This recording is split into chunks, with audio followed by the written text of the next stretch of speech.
Hi viewers, మీరు ఇక్కడ చూస్తున్న గంట ఉంది కదా, దీన్ని ఒక్కసారి క్లిక్ చేస్తే మా ఛానల్లో వచ్చే న్యూ అప్డేట్స్, న్యూస్ అన్ని మీ దానిలో వచ్చేస్తాయి. మీ భారత్ లైవ్. డ్రగ్స్ రాకెట్ ఇప్పుడు రాష్ట్రంలో కేంద్ర బిందువైంది. టాలీవుడ్ ఇండస్ట్రీ ఒక్కసారిగా ఉలికిపడింది. డ్రగ్స్ రాకెట్ నివేదికలో సిట్ అధికారులు, టాప్ హీరోలు, డైరెక్టర్లు, ఆర్టిస్ట్ అండ్ సినిమాటోగ్రాఫర్స్ అందరికీ నోటీసులు జారీ చేశారు. అరెస్ట్ అయిన కెల్విన్ దర్శకుడు పూరికి భారీగా డ్రగ్స్ అమ్మాడని సిట్ అధికారులు చెప్పారు. పూరి చార్మి ద్వారా సుబ్బరాజు అండ్ కొంతమంది యువ నటీనటులకు సప్లై చేసేవాడని, దాని ద్వారా కోట్లాది రూపాయలు సంపాదించాడని సిట్ అధికారుల ఎంక్వైరీలో తేలింది.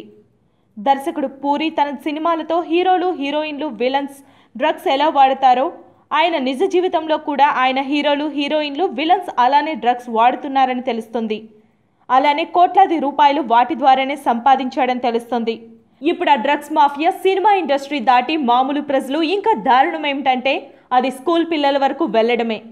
అలా పిల్లల జీవితాలతో వ్యాపారం చేస్తూ కోట్లాది రూపాయలు సంపాదిస్తున్నాడని సిట్ అధికారులు వెల్లడించారు. ఇందులో నిజం ఎంతుందో తెలియదు, కానీ ప్రజల్లో మాత్రం సినిమా అంటే సిగ్గు, నీతి, మానం లేనిదని చెప్తున్నారు. ఇంకా దర్యాప్తులో నిజాలు తెలియాల్సి ఉంది. ఇలాంటి వాళ్ళకి కాలమే బుద్ధి చెప్తుంది. అప్పటి వరకు మనం కూడా వెయిట్ చేయాలి friends. Thanks for you watching Bharat live.